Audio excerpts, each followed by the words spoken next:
everybody, it is Mark from Ichiban Games, and in this video we are going to be going over the set of Alchemazam, the Grand Arcanum. You get to see all the cards that are in the set and everything of what the powers are and everything. So this set specifically is called the Grand Arcanum, which is the game's first set and the core set of the game. So, for background, we are all wizards and alchemists that will be dueling each other. And in this installment, the Grand Arcanum, the lore goes as follows. The most glorious of days has finally come.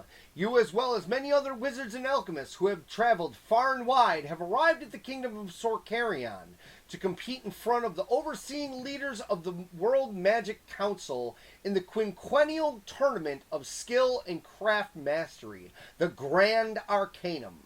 The prize? An advising seat with the council hierarchy, as millions gather in joy at the arena hall to witness the spectacle of battling beasts and slinging spells. There's a weird feeling around with something looming in the air. Alright, let's do this. Before we get into everything, I just want to go over the disclaimer. This video is made for teaching purposes only. In the future, it will be updated. The game is in its alpha stage. All information may be subject to change. All artwork you see is proxy and will be used as placeholder. Some art you will see in the video I own the rights to and is original by the artist that made it. Some, however, I don't own, which, once again, it is used for placeholder and teaching purposes only. All art credit goes to all the artists. Okay, now let's start and get into the whole card set. Alright, so first things first, we are going to go over the resources. These are all the ingredients for the game and resources that can be used. So, first up, we have gold. Gold is a conventional resource. It counts as 1 gold, and you can turn it to use it. You put it back to the pile while spending or sacrificing. At your resource phase, instead of taking a resource, if you have 2 gold, you may meld them by putting them back to the gold resource pile in exchange for a treasure trove. You take this at the resource ingredient phase. You can also get these out of that, but they come in turned. Next, we have a glyph. The glyph is another conventional resource. Counts as 1 glyph. You turn it to use it. Put it back to the pile when spending or sacrificing. And at the end of the phase, instead of taking a resource, if you have 2 glyphs, you may meld them by putting them back to the glyph resource pile in exchange for an Arcane Tome. Once again, you take this at the resource phase, but you can still get these out of the resource phase by whatever might create them, and they would come in turned. Next up, we have an Arcane Tome. It is an upgraded resource ingredient. It counts as 1 glyph or 1 Arcane Tome. You turn for using or spending as a glyph. You do not put it back to the resource pile when spending as a glyph. If you have 3 treasure troves and 3 Arcane Tomes at your resource win check phase, you win the game.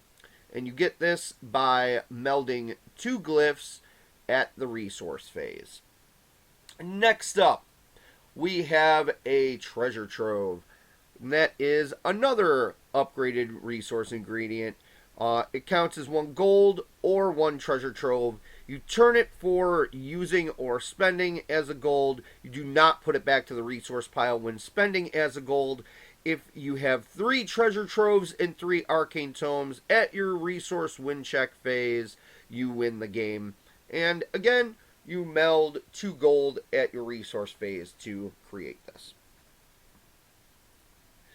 Next up, we have a Rune Stone. It is an unconventional resource. It's also a relic. So, with this, you put it back to the pile when using, spending, or sacrificing. It counts as 1 gold or 1 glyph for using or spending. You may sacrifice 5 Rune Stones to count as a treasure trove or an Arcane Tome for using or spending. And these things cannot be used to meld for any of that kind of stuff. And it is a token resource, so it gets generated somehow. Next, we have the elemental resources. This one is a diamond. It's unconventional. It is an elemental resource, and it is of the light faction. It cannot be used to meld. You put it back to the pile when using, spending, or sacrificing. You can turn and sacrifice 2 diamonds to use or spend as 1 gold or glyph. And at spell speed, you can sacrifice 2 diamonds to gain 3 life points. And it is a token resource. Next, we have an emerald. It is another elemental resource, and this one is of the earth faction. It can't be used to meld. You put it back to the pile when using, spending, or sacrificing, and you can turn and sacrifice 2 emeralds to use as 1 gold or glyph.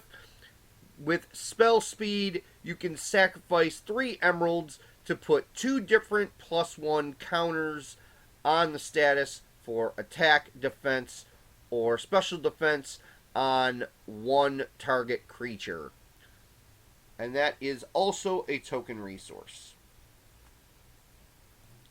Next, we have an Onyx, another elemental resource of the Dark faction. Cannot be used to meld. You can put it back to the pile when using, spending, or sacrificing. Turn and sacrifice 2 Onyx to spend or use as 1 gold or 1 glyph. And at spell speed, sacrifice 3 Onyx to shuffle a target card from your graveyard back into your deck. Once again, another token. Next is a Pearl, which is an elemental resource of the Water faction. It cannot be used to meld. Put it back to the pile when using, spending, or sacrificing. Turn and sacrifice 2 pearls to use or spend as 1 gold or glyph. At spell speed, you can sacrifice 2 pearls to create 1 common or uncommon fish, merman, nautilus, or shellfish creature token with an attack and or defense of 3 or lower. And that is also a token. Next, we have Ruby, which is an elemental resource that is fire-based. It cannot be used to meld. Put it back to the pile for using, spending, and sacrificing, and turn and sacrifice 2 rubies to use as a gold or glyph. And its power of spell speed, sacrifice 2 rubies to deal 2 damage to any target. So that could be on the field or a player. And it is also a token. Next we have Sapphire. It is an elemental resource of air. It cannot be used to meld. You put it back to the pile when using, spending, or sacrificing. You sacrifice 2 Sapphire to use as a gold or a glyph. And its ability is at spell speed, sacrifice 3 Sapphire, draw 1 card, and then you may discard 1 card. It is also a token. And with that, let's get into the cards that you can have in your deck. The first card that we have is Abolished Rights. It is a common card. That's an enchantment. Its casting cost is you spend 3 gold or you use a treasure trove. So the card attaches to your field. When this card enters the field, choose a target player. That player's creatures come in turned and cannot cast or bring cards from their graveyard to the battlefield. So, nosies on the graveyard recursion. The ability, its spell speed, is you can sacrifice this card, and its ability for instant speed, when this card leaves your battlefield, you may sacrifice a treasure trove to shuffle your graveyard back into your deck. So, So however this card would leave the battlefield, you would be able to do that. So, but it has an auto sacrifice if you wish. So it's a pretty cool card. Stops some rushy kind of things and gets stuff back from the graveyard. Stops some graveyard shenanigans. So yeah, pretty cool card there. Next up, we have Abomination of Forbidden Texts, which is a creature that is a fusion construct. So, yeah, it is an uncommon card, and its casting cost is 2 gold, 2 glyphs, plus at least one of either any relics, equipment, items, and or objects on the field. So you have to have that. You'll have to fuse to those. Its attack and defense are pluses, which means that whatever it's fused to, it will get the +2 attack, +2 defense. Special defense is 0. So that is one funny flavor text. So cool. So let's see what we got here. So its ability: when this card goes to the graveyard, create 2 scrap. So you'll get 2 scrap tokens. And then it says here, fuse this card with any number of relics, equipment, items, or objects, and put a +1 attack and +1 defense counter on it for each. If an equipment is fused, gain its stats and functions.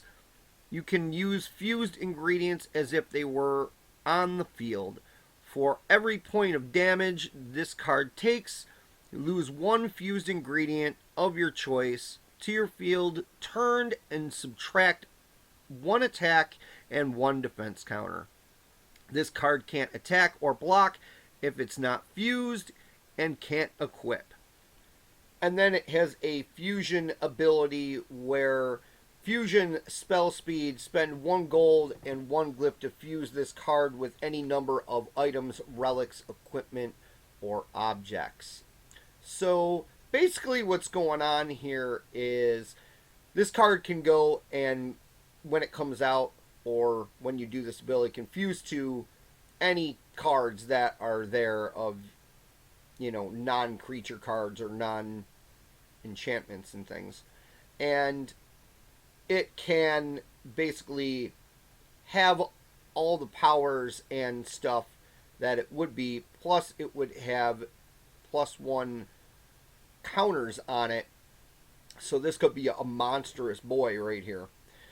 The thing is, though, is if it gets, you know, hit by anything, the pieces would fall off. So the pieces of choice would fall off, and that's kind of how that works. And you could still use items and such as even if they're attached to it. So that's a thing. Now, if all the pieces fall off, it just sits there like a lump. It can't do anything, but it can re-get those back on with this power here. So this is a nasty, nasty card. This is very nasty. So we'll see how you all play with this one. And do remember, if you destroy an equipment, that the +1 counters are going to go off this creature, and also if you destroy the creature in general, all those pieces are just going to fall off to the battlefield.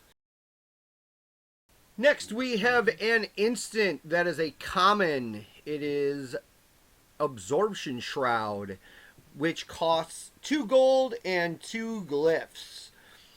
For the rest of your turn, any damage that would be dealt to you is converted into life points. So if you have any creatures attacking you and whatnot, that is all going to be converted into life points. So let's say if you take 15 damage, you're going to get 15 life points. So pretty cool spell.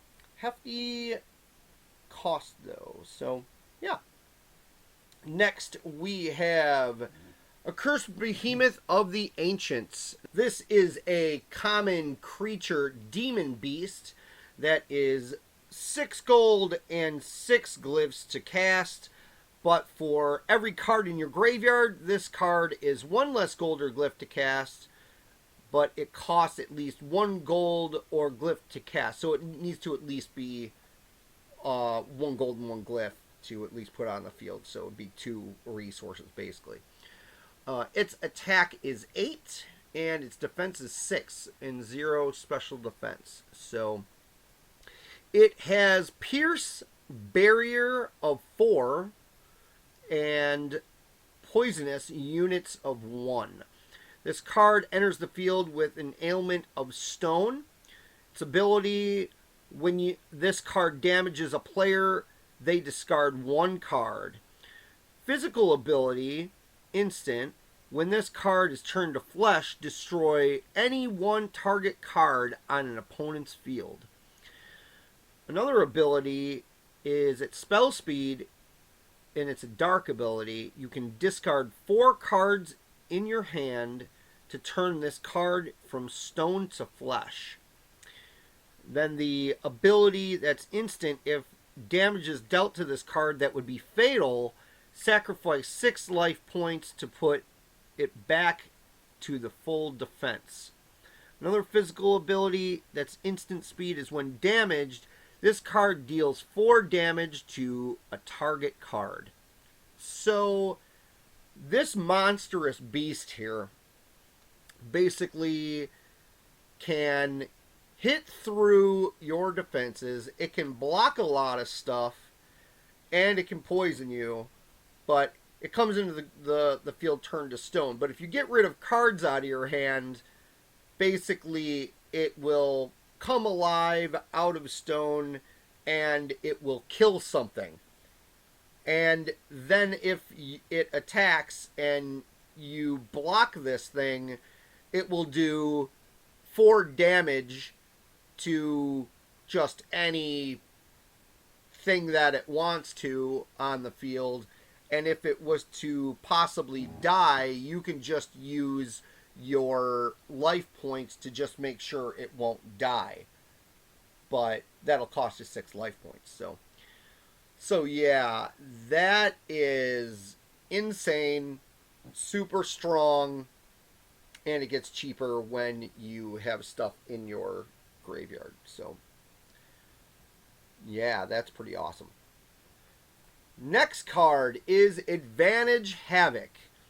It is a common instant card where you use either any 1 gold or glyphs that you spend, and you use 1 treasure trove or an Arcane Tome. So you could use it in that combination, basically.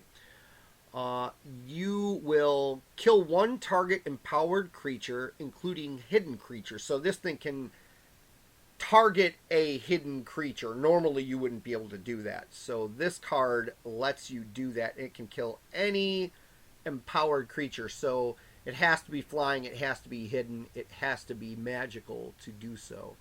Very effective card, that is for sure. Next up, we have Amalgamator of Enlightenment. It is an uncommon creature human alchemist with the casting cost of 2 gold and 2 glyphs. Its stats are attack of 2, defense of 2, and special defense of 4. So strong against them special defenses. Its abilities. Let's see. Alright, let's see what it does. So when this card enters the field, you draw a card. Spend 3 gold or 3 glyphs when this card fuses with any card to make an amalgamation of creation, amalgamation of existence, or entity of the philosophers. Fusion. Fuse this card with Amalgamator of Essence to become an amalgamation of creation, or with Amalgamator of Ritual to become amalgamation of existence. Another fusion.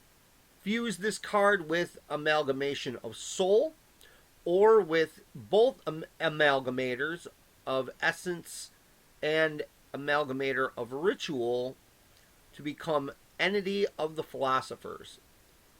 So, this is what's going on here. When this card enters the field, obviously you draw a card. When you spend any combination of 3 gold and or 3 glyphs, is when you can fuse with a Amalgamator or you fuse with an Amalgamation. If you fuse with either Amalgamator, you will get an Amalgamation. If you fuse with the Amalgamation, you will become a Entity of the Philosophers. And if you fuse with all three Amalgamators, you're going to also become an Entity of the Philosophers. So we will be seeing more on those coming up. I think that we will be seeing the next two Amalgamators soon. And oh, looky, here it is. So, Amalgamator of Essence, another uncommon creature, human alchemist. That is 2 attack, 2 defense, 4 special defense, with a casting cost of 2 gold and 2 glyphs. Its ability, when it enters the field, you draw a card. Spend 3 gold and or 3 glyphs when this card fuses with any card that makes an Amalgamation of Soul, Amalgamation of Creation, or Entity of the Philosophers. Fuse this card with Amalgamator of Ritual to become Amalgamator of Soul, or with Amalgamator of Enlightenment to become Amalgamation of Creation.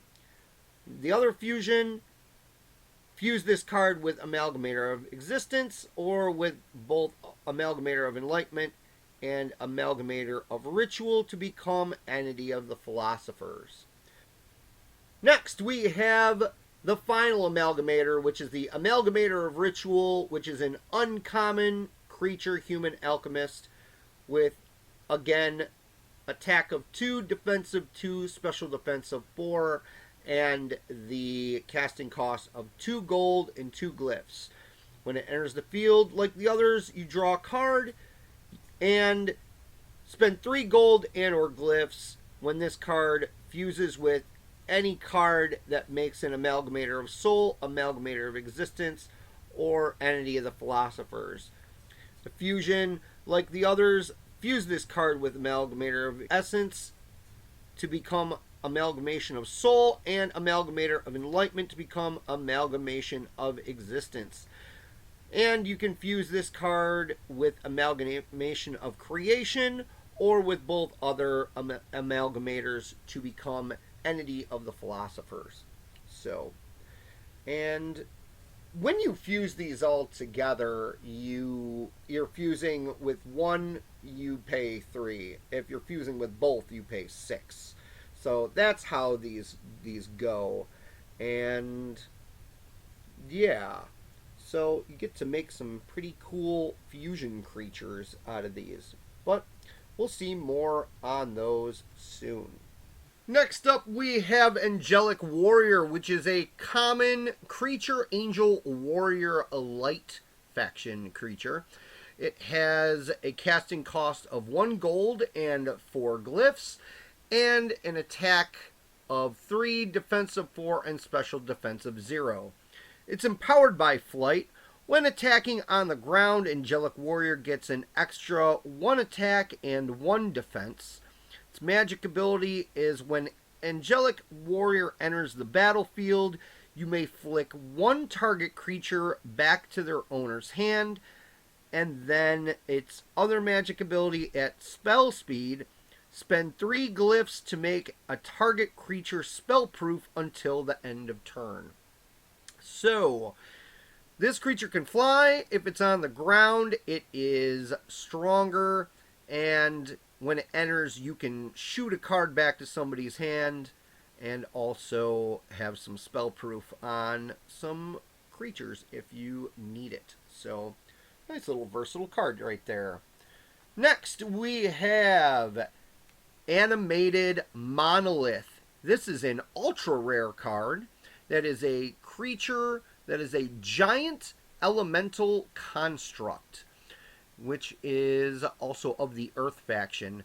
It is 5 glyphs and 1 treasure trove to get out, so a costly guy right there, with an attack of 8 attack, defense of 6 defense, and special defense of 0.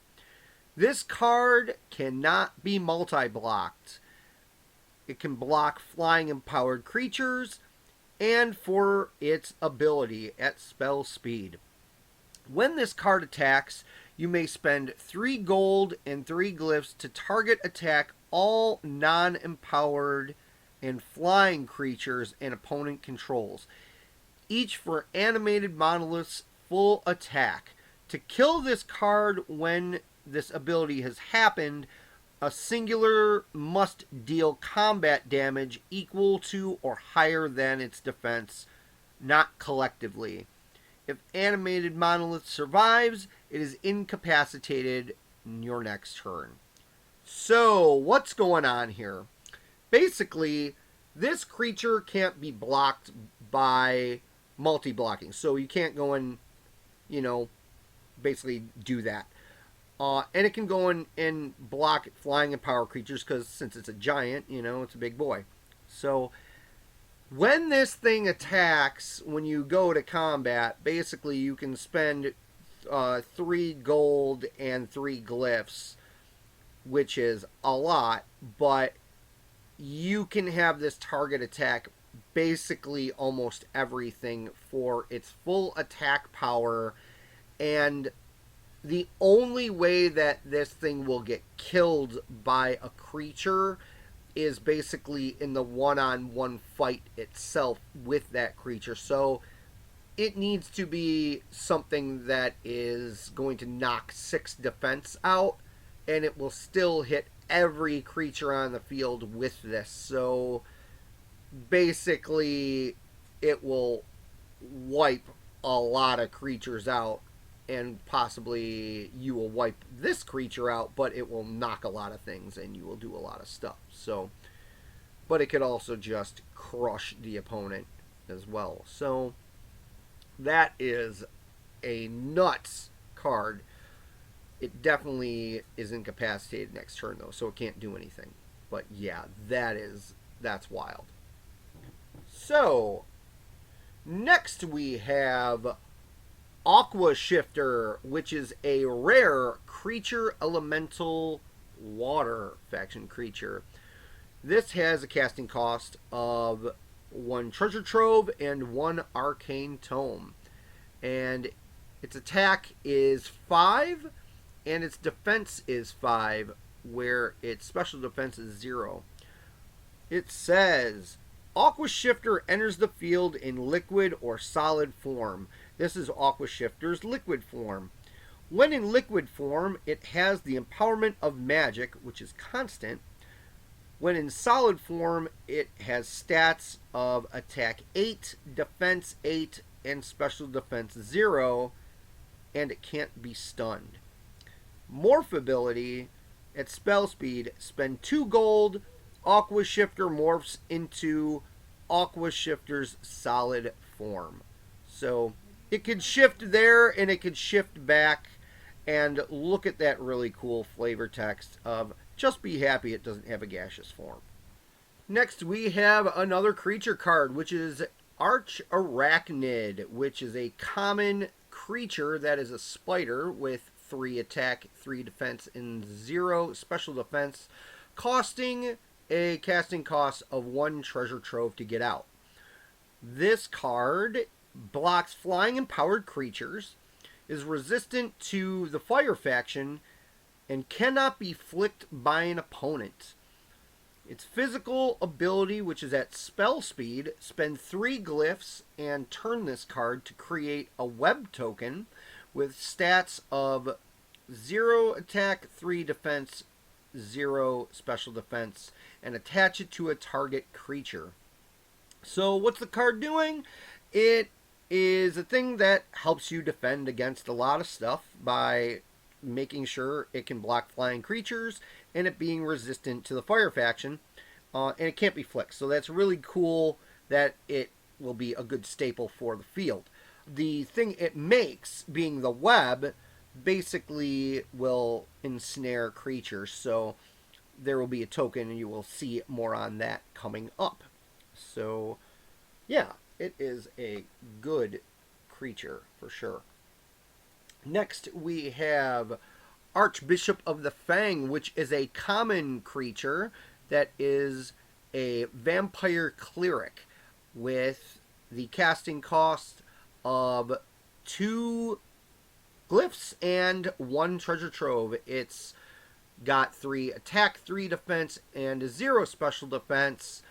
And let's see what it does here. So it has Drain, and there is the magic ability of when Archbishop of the Fang takes damage, put a permanent +1 attack and +1 defense counter on a target vampire, and then magic ability is instant speed, spend 1 gold and 1 glyph to negate 1 poison counter. So this card will get you life. If it takes some damage, you can put a +1 counter on a target creature that's a vampire, meaning even itself, and it can cure some poison if you get poisoned. So that is needed sometimes for that. So cool. Next we have Archaic Wizard of the Forsaken Tomes. This is a common creature, human wizard, with attack of 3, defense of 4, and special defense of 0. Its casting cost is 6 gold and 6 glyphs. For every card in your graveyard, this card costs 1 less gold or glyph to cast. It costs at least 1 gold and 1 glyph to cast. So, like Accursed Behemoth, that one, this also takes it where you have to have at least 1 gold and 1 glyph. So basically 2 cost. So, what's this thing do? So, when this card deals combat damage, create 2 Rune Stones. Magic ability, spell speed, turn and spend the following. So the water ability is spend 3 glyphs, cure poison or stone on a target player or creature. The air ability is if you spend 3 gold, shuffle a target card from your graveyard into your deck. The earth ability is sacrifice 3 rune stones, turn a target creature to stone. The dark ability is sacrifice 6 rune stones, 3 damage to all cards on a target field. Next is a magic ability that are instants that you turn and sacrifice for the following. Fire is 4 rune stones. You cancel a target opponent's casting. Light is 5 rune stones. You banish any one target on the field. So this guy is a runestone and spending connoisseur of lots of different magic spells is what's happening here. So you get to banish things, you can cancel castings, you can turn things to stone, damage pretty much everything on a player's field. You can take cards, shuffle it back into your deck, and you can cure poison on yourself, which will cure it indefinitely, not even just units, but just cure it, and then also turn something from stone to flesh. So that is pretty effective. That is going to be all the cards for this video. The next video will be part 2. You will see more of the goodies.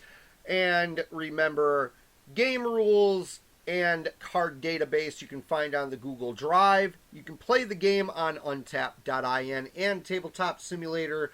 Untap.in is free to sign up, so do that.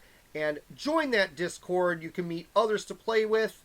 It is very fun, good community, and for more things in general with Ichiban Games, go to the webpage and check us out. Thanks again. Follow us and subscribe. Click that notification bell and look up for next video, part 2. Take care.